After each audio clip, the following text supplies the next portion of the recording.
Hey guys, and welcome back to this channel. In this video, I'll be showing you guys what you can do if you do not have the plant required by the fountain. You can actually just submit all of your plants that have the glimmering mutation. It just takes less point if you submit it, I guess. So it won't instantly give you the rewards if you don't have enough of the glimmering plants.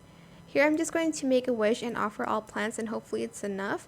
As you can see, I did get 326 fairy points because I did have a lot of glimmering plants in my inventory, so I can make a wish.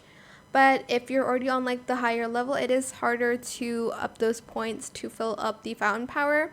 So I do suggest you having the plants that are required instead of submitting a lot of plants with that glimmering mutation.